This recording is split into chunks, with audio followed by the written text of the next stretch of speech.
Darnell Radford back in the States. After a wonderful time at Edinburgh Festival Fringe, we now turn our focus locally to two festivals. The 2019 Fringe Arts Festival and the new Free Fringe Philly. Not sure how I'm going to squeeze it all in, but I'm certainly up for the challenge. So stick with us here on Rep Radio and also on Broad Street Review Podcast. September is all Fringe, local Fringe. So ride with us. Emory is on the move. I'm excited. Do you have your tickets? And tickets, as in plural, because theater is more fun with a +1. So stay tuned. Rep Radio is on the air. On today's podcast, our 2019 Fringe Arts Festival coverage continues with Nick Jonczak, whose production Churn, a queer historical sci-fi epic, is featured at the Masher Space Cooperative. Here's my interview with Nick Jonczak. Welcome to Rep Radio. I'm your host, Darnell Radford, and today I am in one of the Rep Radio studios. Just guess. I don't know. I'm in one of them. But I am here. We have started our coverage of the 2019 Fringe Arts Festival. And today I am here with Nick Jonczak, whose production Churn will be featuring in the festival at the Masher Space Cooperative. And we'll have all those links and all that stuff. But we're going to catch up with Nick. So, Nick, welcome back to Rep Radio. Cool. Thank you so much. I'm excited to be back. It's been a minute since we chatted. Yeah. But the last time we chatted, we had a good time. I think it was for Doppelbanger. And that was a fun piece. It was very intimate, very personal. Yeah. And I think everyone in the audience was right there with you. And I especially like the end point where we all got a tarot card and got a little bit of a, like a message to sort of leave out on. Yeah. So I thought that was really cool. Well, thank you.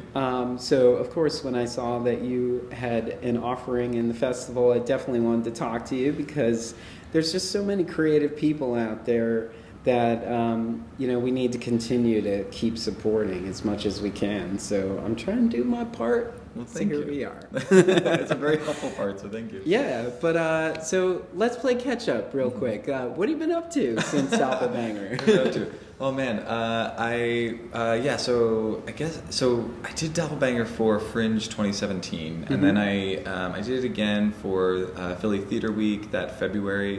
I took it to the Cincinnati Fringe Festival, and then to the Tank in New York City as well. So I worked that for a while. And started a couple of other projects. Last Fringe, I was one of the dancers for the Super Grand Continental. I worked on John with Almanac. And then last year, I made Skills and Scars with Jeff Evans and Devin Preston. And that was our role-playing game play that we performed at my house. And that was super cool. That was the first time, I think it was the first time I've ever made a gamified performance for a public audience like that. Yeah. And how did that fare? Because I think there's always this mindset of, audience participation, I don't know if I want to do that. And then they get in there and they go, what a great experience. This was so unique and this was not what I thought it was going to be at all. Yeah, I think we had people who were really surprised by how much they enjoyed themselves. We made the game from scratch, and the tagline for it was, that it's a role play for your insecurities. And there were some people who I think were really thrown off by it, or weren't really quite sure what to make of it, and then but bravely came and one of the first questions that we asked at the beginning of it, we had people write down some answers to, is who's the person who's most disappointed in you right now? And then those answers come out in the game, and it's really exciting to see people working through that and working through it in a way that's fun. Wow. Yeah. I'd imagine someone's disappointment in you is more about them than it is about you. Right. Yeah. And that, and sometimes people like really realize that, or and the way that the game is structured, oftentimes, the person that you write down, let's say it's like, my mom is the person who's most disappointed or something like that. Yeah. That person becomes a character who's played later on in the game by someone else. And so getting a chance to sort of like meet that person at the table, I think really gives an opportunity to maybe move beyond your fear of that person. Yeah. And to engage them in a way that seems light. I should have talked to you about that one. Because it seems like, there's something about the confession of an acknowledgement of someone being disappointed in you speaks volumes. One, you have to have a level of, I guess, self-actualization to even understand, oh, yeah, this person's clearly... Right. Yeah, and I and Jeff Evans and I have been making Churn together since about April, and he and I and Devin all worked on Skills and Scars together, and so I think Jeff and I have continued some of that line of thinking into Churn too, of like what are the ways that I've disappointed myself, or what are the ways that we as an American society have disappointed ourselves or each other, and what is the way that we've that humans have continually disappointed us over time. And it's not, it's unfortunate I'm continuing to use the word disappointment, but there are other things about, like, what are the things that we are proud of that we've done? What are the ways that we can envision futures that are more liberated, more just for all of us? I think the leader in the highest office should take that lesson, but we're not here to talk about... Not today. It's a different one. We're here to talk about churns. So you started a little bit about Churn, but tell me about the origins, like where the idea came from and how it came to where we are today. So I was painting a lot. I don't normally paint or draw. It's not something that I've done much in my life, but a year or so ago I started painting a lot, and I didn't really know what that was about or where it was going. And I just gave myself permission to continue to paint and to figure out where these images were leading me. And I knew I wanted to make something next that was going to be really based in science fiction. It's a huge love of mine. Having directed, Exile 2588 for Almanac, I was excited to bring another sci-fi piece back to the Fringe Festival. And so I knew I wanted to make something that was sci-fi, and I was drawing all of these really, sort of fantastical images, and then I just started to do some research on some sci-fi things that were interesting to me. I started looking at the Manhattan Project, and it struck me, I'd been drawing all of these doorways and monoliths, and all these obelisks, and then I was just doing some research, and I found this image of these two soldiers standing in front of this obelisk at the Trinity test site in White Sands, New Mexico, where the first atomic bomb was tested. And I looked at it and went, oh, that's the thing I've been drawing. That's the thing I've been painting. And I was like, yes, there's something, and there was something that felt so fitting and right about that I was like, so something about, the testing of this bomb is something that's working in me or something right now. And so I just sort of continued to paint and draw and research for months and months, until we sort of arrived at the three main timelines for the piece. One that takes place in the past around the testing of the first atomic bomb, one that takes place in the present around the rise of neo-Nazis, and then one that takes place in the future on a spaceship that is trying to leave our solar system with the few remaining survivors of Earth. And that explains the graphic. Yeah, the graphic that I'm glad you brought it up.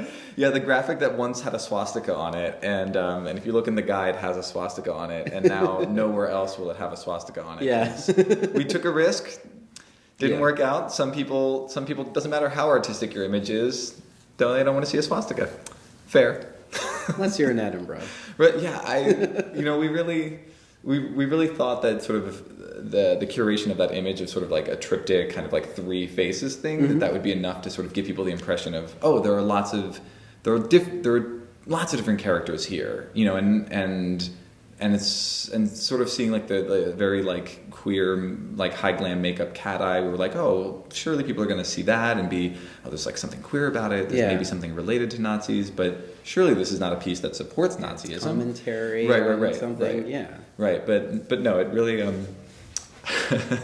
it really affected some people. So we took that advice and we scrubbed the swastika out of the image. We're quite emotional as a society here, and it's it always blows my mind, especially when it comes to art. When you think about comedy, comedy, someone's going to be made fun of, you know?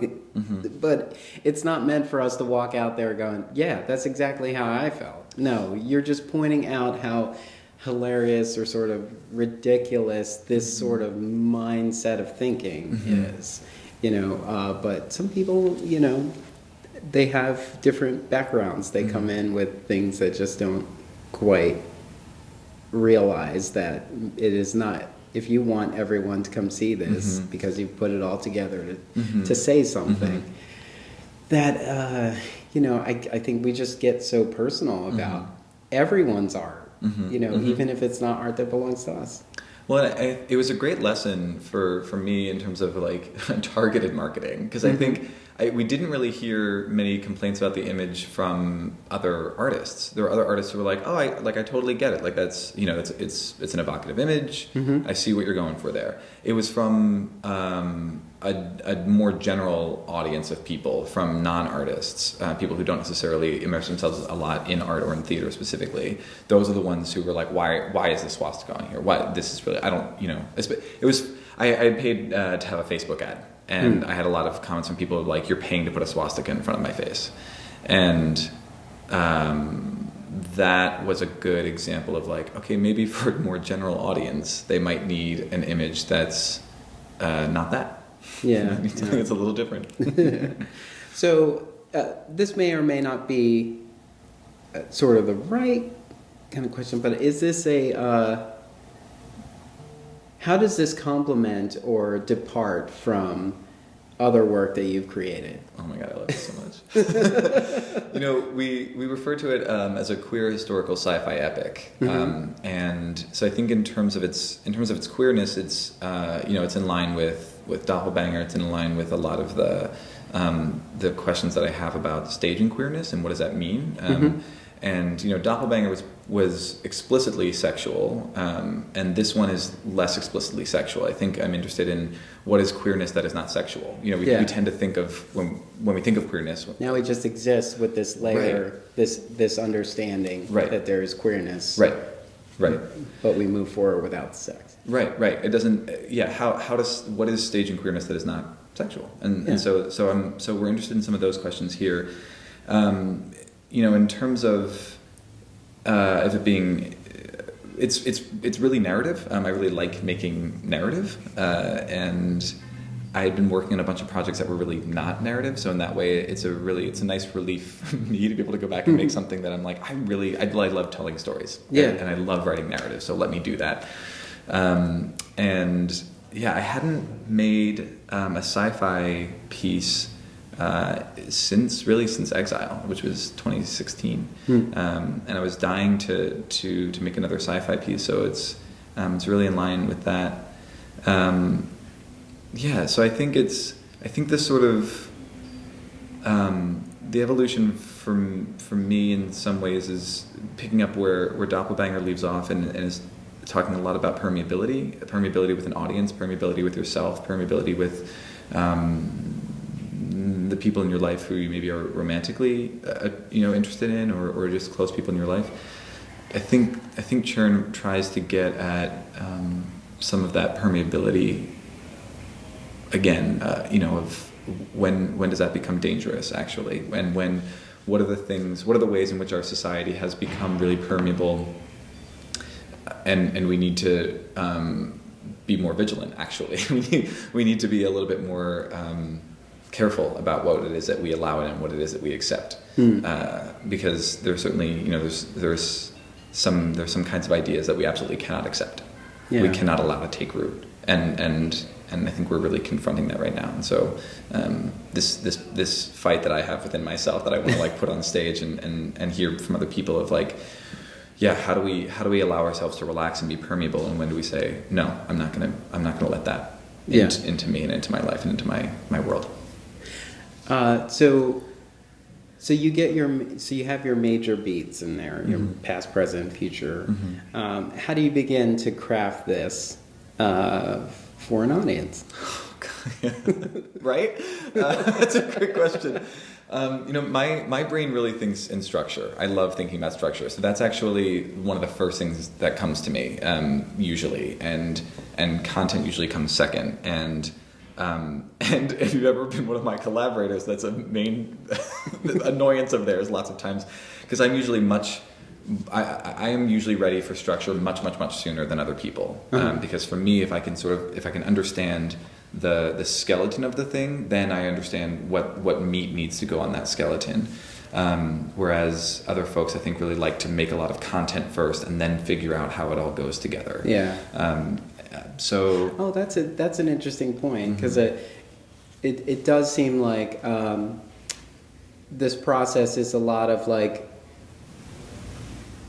we tend to put more than we need out there, and then we're just cutting away to kind of find a story out of it.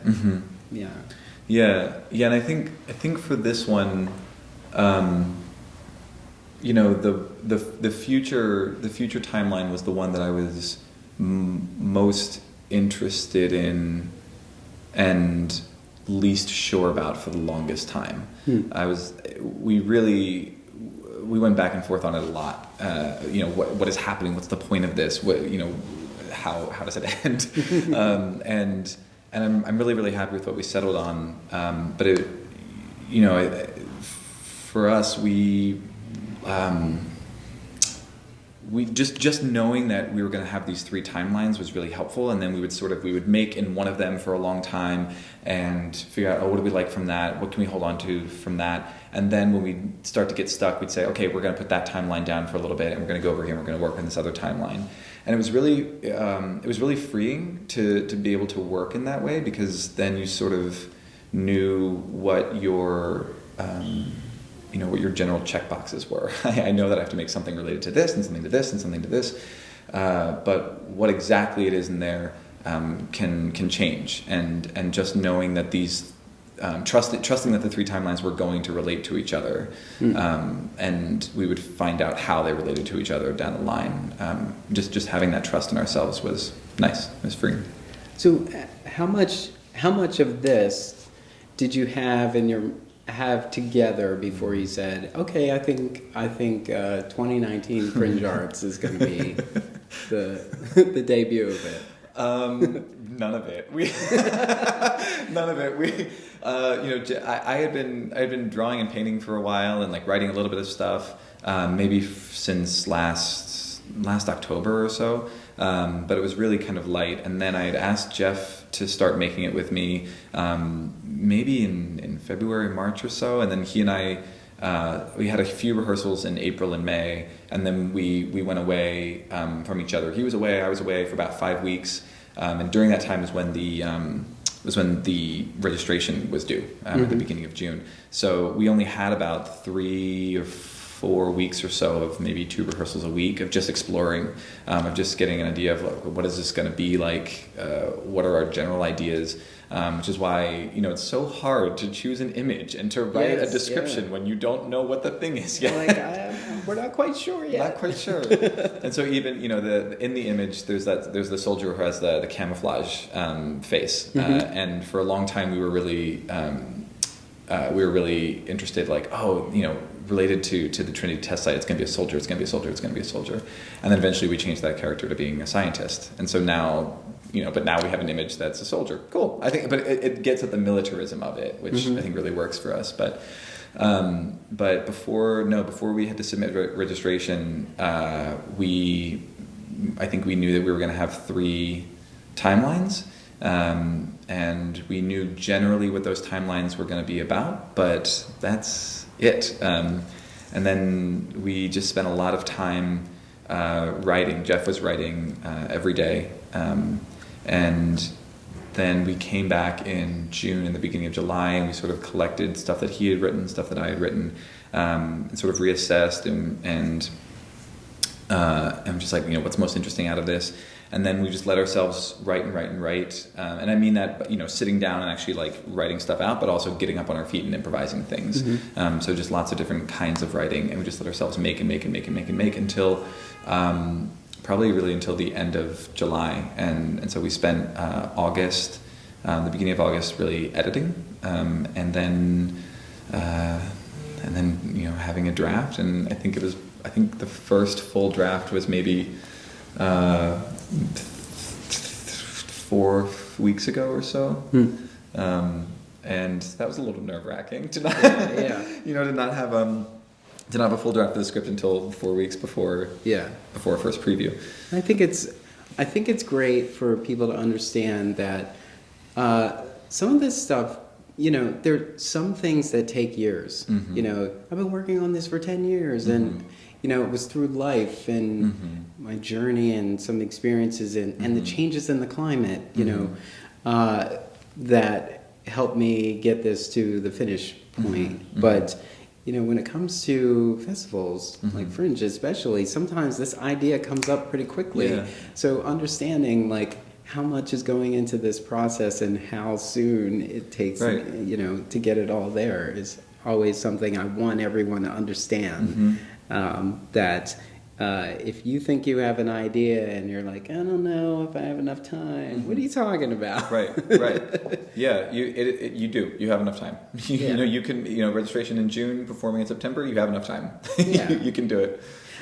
So in your description, there's this piece has a discussion of white nationalism, and white nationalism is probably like the most non-existent thing that we have here in the country. So why decide to say something about white nationalism? Of course, I'm being sarcastic. Yeah, right. Because we absolutely need to be saying something about white nationalism and climate change are the things that are very prevalent today. Yeah, I think I want my work to be relevant. I want it to be activating. I want it to be something that can encourage and inspire an audience, and something that can, I think, give people a sense of hope. And so I think the desire to want this piece to talk about white nationalism, or not to talk, it doesn't. It doesn't have. There's no discussion of white nationalism, but it is directly like in reference to white nationalism, and I think for me it's about turning points in human history. And I think what I'm interested in is really trying to contextualize our time right now as a turning point in human history. Yeah. The creation of the atomic bomb was a turning point in human history. It wasn't just a weapon. It created a brand new situation. And same thing for imagining a future where we're trying to leave our solar system. It's not just an event. It's an entirely new situation. It's a turning point in human history. And so using that sort of that lens of science fiction, I'm interested in understanding our current point in time as a turning point. Do we see this as a turning point or not? How can we see that it is in fact a turning point, and it's either going to go well or it's not? And if we want it to go well, we have to actively work against the people and against the forces and against the ideas that ultimately make this world worse off. Yeah, and it's crazy because in our own little bubble we see elements of negative change, and then we think it's just us for a second, but then you get a glimpse of world news and you're like, wait a minute, this particular toxic orange glow over here isn't necessarily the only glow. There are pockets of this all over the place, and it's like if we don't pay attention, there's going to be a serious upset. We're going to have a change, much like the atomic bomb that we're all going to have to deal with. Yeah, that's right. Reconcile. Yeah, and I think for me, I'm particularly interested in sort of in critiquing, identifying what are the kinds of gateway arguments and ideas that allow people to believe the next bullshit thing? You know, what are the things that you hear your dad, your mom, your brother, your sister, your uncle, your aunt, your friend, your coworker, that person who you might be close with, and they say something that is maybe a little off, and you're like, oh, but sure, they're not a racist, they're not a sexist, they're not a homophobe, you know, but they're just making a joke. No, shut that shit down. Yeah. Right, shut that shit down. It's that kind of subtle gateway thinking that allows you to believe the next thing, you know, and how to call people in. There is this interesting balance, like there's, you know, I'm glad you made that point, because because we have this struggle where we're saying, like, this is my family, they love me, they care about me, so obviously if they're going to make a joke that is, you know, vaguely offensive to me, maybe they're just, you know, maybe it doesn't mean as much as I think it means, but at the same time, you know, this must be acknowledged that if you're comfortable enough to say this in my presence, where you love and care for me, then you're out in the world saying this too. So you must mean this if you are at the comfort level that you can say things like this in front of me, or knowing that I am in your orbit as well. So it feels like we are constantly on a path of correction, in a sense, where we're always just, you know, we can't just live. We're just waiting for an opportunity to correct people, to be like, no, that's not a good way to think about this. Like, yeah, and I think especially for any, you know, for liberal progressive folk, if you have family, if you have friends, if you have a, you know, community of people around you who do support you, and then you hear them say, oh, but gay people shouldn't get married, or like, you know, but they, whatever it is, whatever the, like, the exception is that they've said, you know, and then you look at them and you say, okay, well, but you love me and you support me, and they're like, oh, well, you're different, you know, and you're like, well, no, actually, I'm not. And I think as liberal progressive folk, it's important, I think, to recognize the people in your life who do love you, who do support you, and then see that as an opportunity to say, okay, how is it that I can help that person who's just said this shitty thing to me, see that they have that capacity to love and support other folk who are like me. It's, you know, it's not just me, but there's a community of people who are like me who need that support. Or as if well. they say you're different, then you probe and say, tell me more. Right. Why am I different? Right. And what makes me different than the rest? Right. And if you can think that way, then are you not somewhere else telling them that they're different? This is a thing. So, yeah, it's. I feel like I'm always in those kind of conversations, and they unfortunately come up in times where it's just like, do we really need to be this deep? And it's like, well, we do, because you felt so comfortable saying what you just said. So we need to unpack this. Right. You need to get to a level of understanding why you were able to comfortably say that. Right. And letting people know. And exclude me. Right. And letting people know, like, you're not a bad person because you said a bad thing. Yeah. You know, or you're not a bad person because you because you have this idea right now, you know. But maybe it's based on information you have that's not enough information. You might need a little bit more, so let's go to school. Right. Get out your notebook. You don't have one? I have 3 pens, okay? Yeah. That's absolutely. Let me get this projector out, see your hair. Can we get the lights? Thanks. Like, where did all this come from? Oh, don't worry. I feel like we should just do that. Just everything should stop. Cars should just stop. The wind just stops blowing. Leaves are in mid. Like midair, just like they just pose. Yeah. Everything's like, oh, get it. Okay, I'm gonna educate this one right quick, and then here we go. Yeah. So, what are you trying to say with this? Yeah. Right. I don't know. I've been as an artist, I've been wrestling a lot with that question of what am I trying to say? What am I trying to ask? Does good art ask things? Does it say things? Or is it just leave it out there? Just leave it out there to ponder. I think, I fight with myself about this all the time, because in some ways I'm like, to ask the piece gets at this a little bit, is to ask a question without giving an answer. I think is a little bit irresponsible in some ways. To ask some kinds of questions. I don't want to. Maybe I don't know if this spoils anything too much. No, I don't think it spoils anything. I'll say it this way instead. My dad said to me some months ago. He probably won't ever listen to this, so it's okay.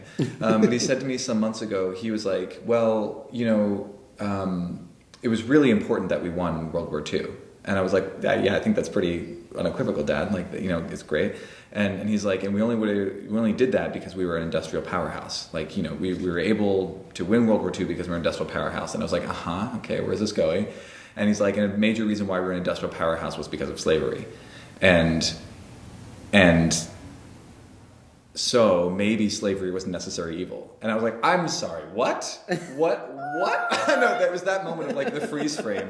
And I was like, "I'm sorry, you're trying to tell me that the what now? The what? You what?" And so it's, and then he was like, "Well, I don't know, I'm just asking. I don't know." And that to me, that kind of "I don't know, I'm just asking," which Trump does a lot, right? Like, "I don't know, I'm just asking the question." Yeah. I don't know. You put it out there, and because of several words in there, are all certain people will take away from that. Right, exactly. Slavery was a necessary point. Right. See, slavery was a necessary point. This guy said it. And so I think as an artist, I'm actually like, I actually don't know if asking a question without providing an answer is responsible. And maybe that's not true of all questions, but certainly of the ones related to this show. And so I think,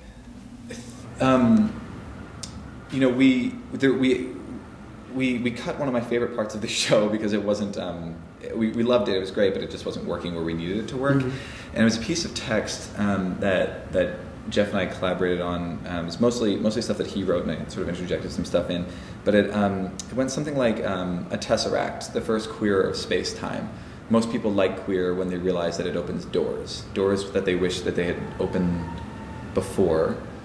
We fashion ourselves after these doors. Our hinges and our knobs are vestigial, and it goes on from there. And I think so. There's something for me about queerness and about sort of like a softening of ourselves, a softening to each other, that I think is key to creating a world where we're more actively in support of each other. And I think it can be really terrifying. There's a lot of the queerness of this piece, I think, comes out in some body horror, and certainly I think a lot of queer folks would say that they sometimes feel betrayed by their bodies, or that their body is really central to their queerness, in a lot of ways. And so I think the show, there are moments when it's really looking at, well, what if we're not in control of our bodies? What happens when we're not in control? What happens when we feel like our body is doing something else, something different? And so then also like the fear of that, the fear of bodies, and thinking about when someone else's body looks different than yours, and so the fear of of an inability to identify immediately. And so I think a lot of these ideas are sort of swirling around in my head. And so I think in terms of what am I trying to say, what am I trying to ask, I think instead I'm trying to offer maybe a space where folks can imagine what a queerness is for themselves, and again, like a non-sexualized and non-romanticized queerness. But what is a queerness that is permeable? What's a queerness that allows you to identify with another in the interest of building stamina, building endurance, building capacity. We talk about building racial endurance, racial stamina for having race-based conversations, or for having queer-based conversations, or something like that. So I think I'm interested in asking an audience, what can you do to be, what can you do to soften yourself to the world? Yeah, I think that's a good point. That's a good place to leave it on. The production is Churn and is presented by Nick Jonczak as part of the 2019 Fringe Arts Festival. It's at the Master Space Cooperative. It's a Northern, was that Northern Liberties? It's Kensington. Kensington. Yeah, it's like Fishtown, Kensington. 155 Cecil B. Moore Avenue. It runs from the 10th to the 22nd. That's so right. It's the latter part of the festival. So you can get your tickets at fringearts.com. You can also tap that little, what is it, a heart? Oh yeah, download the app. Some oh more my God, people. please, Download please, the app. please, download the app. Like Churn, you can put it on your little schedule on the app. Yes. Yeah. To let people know so that more people can find out about this. Churn by Nick Jonczak. Nick, thank you. It's always a pleasure to come chat with you and explore your work. And I'm looking forward to sort of diving into your artistic world again. I've already had my tickets, and I can't wait to see this. Yeah, thank you so much. Thanks a lot for chatting. I really appreciate it. Thank you.